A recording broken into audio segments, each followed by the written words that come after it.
Assalamualaikum warahmatullahi wabarakatuh.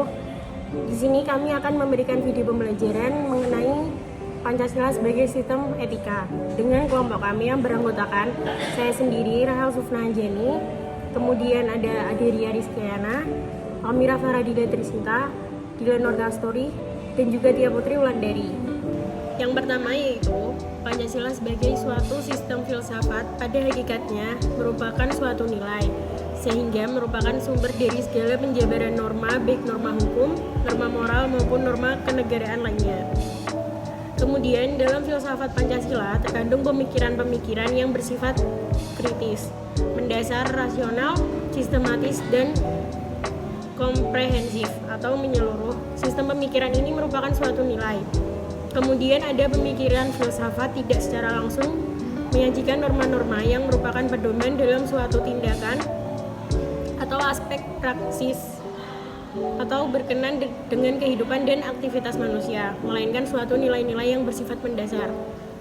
Kemudian, sebagai suatu nilai, Pancasila memberikan dasar-dasar yang bersifat fundamental dan universal bagi manusia baik dalam hidup bermasyarakat, berbangsa, dan bernegara. Manakala nilai-nilai tersebut dijabarkan dalam kehidupan yang bersifat praksis atau kehidupan yang nyata dalam masyarakat, bangsa maupun negara, maka nilai-nilai tersebut akan dijabarkan dalam norma-norma yang jelas sehingga merupakan suatu pedoman. Etika sendiri berasal dari kata ethos dalam bahasa Yunani, dalam bentuk tunggal artinya padang rumput, kebiasaan, adat, watak, dan lain-lain, dan bentuk jamak artinya kebiasaan. Etika berarti ilmu tentang apa yang biasa dilakukan atau ilmu tentang kebiasaan. Kata yang dekat dengan etika adalah moral, berasal dari bahasa Latin mores yang artinya adat kebiasaan. Dalam bahasa Indonesia, moral diterjemahkan dengan arti susila. Moral ialah sesuai ide-ide yang umum diterima tentang tindakan manusia, mana yang baik dan wajar. Etika lebih bersifat teori, sedangkan moral menyatakan ukuran. Sedangkan istilah moralitas adalah sifat moral yang berkenaan dengan baik dan buruk. Kata yang juga sering dipakai adalah etiket, artinya sopan santun, sehingga ada perbedaan antara etika dan etiket. Norma-norma tersebut meliputi satu norma moral berkaitan dengan tingkah laku manusia yang dapat diukur dari sudut baik maupun buruk. Dalam kapasitas ini, maka nilai-nilai Pancasila telah terjabarkan dalam norma-normalitas atau norma etika, sehingga Pancasila merupakan sistem etika dalam bermasyarakat, berbangsa, dan bernegara. Kedua, norma hukum, suatu sistem peraturan perundang-undangan yang berlaku di Indonesia dalam pengertian bahwa Pancasila berkedudukan sebagai sumber dari segala sumber hukum di negara Indonesia sebagai sumber dari segala sumber hukum. Maka nilai-nilai Pancasila telah merupakan suatu cita-cita moral yang luhur yang terwujud dalam kehidupan sehari-hari bangsa Indonesia. Ketiga, sila-sila Pancasila pada hakikatnya bukanlah merupakan suatu pedoman yang langsung bersifat normatif maupun praktis, melainkan merupakan suatu sistem nilai etika yang merupakan sumber norma, baik meliputi norma moral maupun norma hukum, yang harus dijabarkan lebih lanjut dalam norma etika, moral maupun norma hukum dalam kehidupan kenegaraan maupun kebangsaan. Kemudian berikutnya ada pengertian etika. Filsafat dibagi menjadi beberapa cabang. Cabang-cabang tersebut dibagi menjadi dua kelompok bahasan, yaitu filsafat teoritis dan filsafat praktis. Filsafat teoritis mempertanyakan segala sesuatu yang ada, sedangkan filsafat praktis membahas bagaimana manusia bersikap terhadap apa yang ada tersebut. Filsafat teoritis mempertanyakan dan berusaha mencari jawaban tentang segala sesuatu, misalnya hakikat manusia, hakikat alam, hakikat realistis suatu keseluruhan, tentang pengetahuan, tentang apa yang kita ketahui, tentang apa yang transenden, dan sebagainya. Filsafat teoritis juga berkaitan erat dengan hal-hal yang bersifat praktis, karena pemahaman yang dicari penggerakan kehidupan. Etika merupakan cabang dari filsafat aksiologi, mencari keterangan yang sedalam-dalamnya tentang ukuran baik buruknya tindakan manusia. Etika juga berbicara mengenai nilai dan norma moral yang menentukan perilaku manusia dalam hidup. Menurut Ki Hajar Dewantara, etika ilmu yang mempelajari segala persoalan dalam kehidupan manusia, teristimewa mengenai pikiran dan rasa yang dapat menjadi pertimbangan dan tujuan yang dapat merupakan perbuatan. Selanjutnya, menurut W. Frankakena, etika sebagai cabang filsafat yaitu filsafat moral atau pikiran kefilsafatan tentang moralitas. Selanjutnya ada W. Lili mengatakan etika sebagai ilmu pengetahuan normatif bertugas memberikan pertimbangan tentang perilaku manusia dalam masyarakat, apakah baik atau buruk, atau benar atau salah. Selanjutnya ada etika sebagai cabang filsafat sangat menekankan pendekatan kritis dalam melihat permasalahan-permasalahan yang timbul dalam kaitan dengan nilai dan norma moral. Yang terakhir, ada etika sebagai refleksi kritis dan rasional menentukan mengenai terwujudnya sikap dan perilaku hidup manusia, baik secara pribadi maupun secara kelompok. Selanjutnya ada moral. Yang pertama, guna memahami etika maka perlu membedakan dengan moral. Moral adalah sistem nilai tentang bagaimana kita harus hidup secara baik. Yang kedua, sistem nilai ini terkandung dalam ajaran berbentuk peraturan, perintah yang diwariskan secara turun-temurun melalui agama dan kebudayaan tertentu. Yang ketiga, moral menyangkut nilai dan norma bagaimana cara seseorang bertingkah laku dalam hubungan dengan orang lain.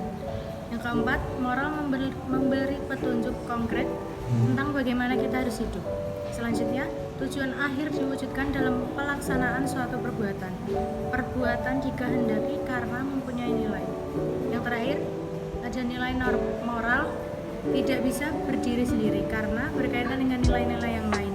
Dalam usaha perwujudannya dilakukan dengan berpatokan pada norma-norma. Moralitas kata dasarnya memiliki arti yang sama dengan moral, tetapi moralitas agak lebih abstrak. Moralitas adalah sifat moral atau keseluruhan normal dan nilai yang berkenaan dengan baik dan buruk. Misalkan, moralitas perbuatan seseorang yang dimaksud adalah segi moral dari perbuatan tersebut atau mengenai baik buruknya perbuatan itu. Pengertian tentang baik buruk merupakan sesuatu yang umum, sehingga dapat dikatakan bahwa moralitas merupakan suatu fenomena manusiawi yang universal. Karena moralitas terdapat pada manusia dan ciri khas manusia, moralitas dapat dikatakan sebagai suatu bentuk kesadaran sosial. Kesadaran individu berperan besar dalam moralitas yang secara mandiri mengatur dan menilai arti moral bagi perilaku. Moralitas selalu berkaitan dengan tanggung jawab pribadi. Dalam konteks ini, peranan etika sangat penting. Etika membantu mengambil keputusan moral yang tepat, benar dan rasional. Etika adalah refleksi kritis terhadap moralitas. Etika bermaksud orang untuk bertindak sesuai dengan moralitas karena tindakan itu memang baik baginya. Apabila secara sadar ia bertindak tidak sebagaimana yang diperintahkan oleh moralitas karena hal lain dengan mempunyai alasan rasional dan berdasarkan pertimbangan tentang hal itu, walaupun bertentangan dengan moralitas adalah baik baginya. Misalkan dalam KUHP pidana pasal 5 ayat 1 berbunyi orang yang melakukan tindak pidana untuk menjalankan perintah jabatan yang diberikan oleh pembesaran yang berhak akan itu tidak dapat dipidana. Menurut UU yang berlaku, membunuh orang dilarang, tetapi apabila Anda menjadi anggota militer yang sedang beroperasi di bawah pimpinan seorang komandan, kemudian komandan Anda memberi perintah aba-aba untuk menembak dan pada saat itu Anda menembak orang sampai mati, maka Anda tidak dapat dihukum karena perbuatan tersebut hanya untuk menjalankan perintah jabatan yang diberikan oleh atasan yang berhak untuk itu. Etika membantu manusia untuk bertindak yang dapat dipertanggungjawabkan. Setiap tindakan lahir dari keputusan pribadi yang bebas selalu bersedia mempertanggungjawabkan tindakannya. Kebebasan dan tanggung jawab adalah kondisi sadar bagi pengambilan keputusan. Etika menuntut orang agar sungguh-sungguh menjadi baik. Orang yang bersikap etis tidak akan munafik, tetapi selalu mengutamakan kejujuran dan kebenaran. Artinya, etika menyangkut manusia dari dalam, dari kerohaniannya. Nilai dan norma moral sudah terinternalisasi dalam diri, dalam hati nurani. Sistematika etika. Etika umumnya mempertanyakan prinsip-prinsip yang berlaku bagi setiap tindakan manusia. Sedangkan etika khusus membahas prinsip-prinsip itu dalam hubungan dengan berbagai aspek kehidupan manusia. Etika Pancasila adalah etika yang mendasarkan penilaian baik dan buruk pada nilai-nilai Pancasila, yaitu nilai ketuhanan, kemanusiaan, persatuan, kerakyatan, dan keadilan. Etika khusus dibagi menjadi etika individual yang membahas kewajiban terhadap diri sendiri dan etika sosial yang membahas tentang kewajiban manusia terhadap kemanusiaan lain dalam hidup di masyarakat. juga menyangkut kesadaran dan tanggung jawab dalam kehidupan bersama dengan lingkungan. Etika sosial membicarakan juga norma-norma moral seperti etika keluarga, profesi, politik, atau etika lingkungan hidup. Etika deskriptif yang berkaitan dengan nilai dan norma etika ini menilai secara etis sikap dan pola perilaku manusia, apa yang dikira oleh manusia dalam hidup ini sebagai sesuatu yang bernilai. Etika normatif berusaha menerapkan berbagai sikap dan pola perilaku yang harusnya dimiliki oleh manusia.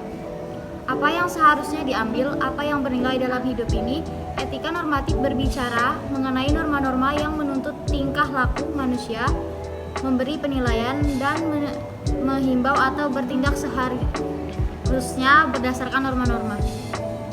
Norma-norma dalam hidup bermasyarakat ditemukan norma-norma, kaidah-kaidah yang memberikan pedoman, patokan atau ukuran bagaimana kita harus memperlakukan bersikap dalam kehidupan bersama dan sekaligus menjadi dasar penilaian mengenai baik buruknya perilaku dan tindakan. Mentaati norma-norma dengan sebaik-baiknya, maka tidak akan mengabaikan atau merugikan kepentingan orang lain, serta ketertiban dan ketentraman dalam masyarakat. Norma adalah aturan atau kaidah sebagai tolak ukur untuk menilai sesuatu.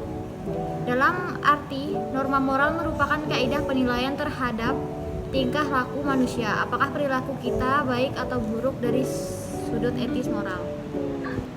Norma-norma yang mengatur masyarakat. Yang pertama ada norma agama, berpangkal pada kepercayaan adanya yang maha kuasa. Norma agama ditentukan oleh Tuhan. Pelanggaran terhadap norma agama berarti pelanggaran terhadap perintah Tuhan. Yang kedua norma kesusilaan, berpangkal pada hati nurani manusia sendiri. Pelanggaran terhadap norma sosial berarti melanggar perasaan sendiri. 3. Norma kesopanan, norma yang timbul atau tidaknya dalam sesuatu masyarakat yang mengatur sopan santun. Norma kesopanan didasarkan pada kebiasaan. Pelanggaran terhadap norma ini akan dicela oleh semua anggota masyarakat. 4. Meskipun norma agama, kesusilaan, dan kesopanan memegang perasaan yang sangat penting dalam pergaulan hidup, namun norma-norma tersebut belum cukup menjalani keserasian, keharmonisan, dan keseimbangan, maka perlu ditambahkan dengan norma lain, yaitu norma hukum. Norma yang dituntut dengan tegas oleh masyarakat karena dianggap perlu demi keselamatan dan kesejahteraan masyarakat. Sekian dari kelompok kami ucapkan terima kasih. Wassalamualaikum warahmatullahi wabarakatuh.